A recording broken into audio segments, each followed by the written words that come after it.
നമുക്കിന്ന് ടേസ്റ്റി ആയിട്ടുള്ള ഒരു താറാവ് കറി ഉണ്ടാക്കാം. അതിനുവേണ്ടി ബ്രോയിലർ താറാവാണ് എടുത്തേക്കുന്നത്. അത് നന്നായി കഴുകി വൃത്തിയാക്കി എടുക്കുക. അതിലോട്ട് ഉപ്പ്, ഇഞ്ചി, വെളുത്തുള്ളി ചതച്ചത്, കുരുമുളക് പൊടി, കുറച്ച് സബോള, മുളക് പൊടി, മഞ്ഞൾപ്പൊടി, കുറച്ച് കറിവേപ്പില ഇത്രയും ചേർത്ത് നന്നായിട്ടൊന്ന് മിക്സ് ചെയ്ത് വെക്കുക. ഒരു 10-15 മിനിറ്റ് വെക്കുക.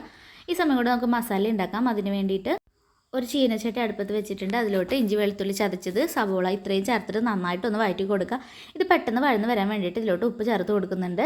ഇനി കുറച്ച് മഞ്ഞൾപ്പൊടിയും കുറച്ച് കറിവേപ്പിലയും കൂടെ ചേർത്ത് നന്നായിട്ടൊന്ന് വഴറ്റിയെടുക്കുക.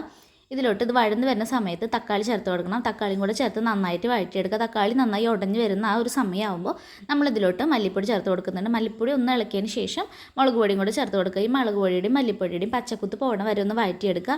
ഇനി ഇതിലോട്ട് കുറച്ച് മസാല ചേർത്ത് കൊടുക്കണം. ഗരം മസാല നമ്മൾ വീട്ടിൽ പൊടിക്കുന്നതാണ് ചേർത്ത് കൊടുക്കുന്നത്.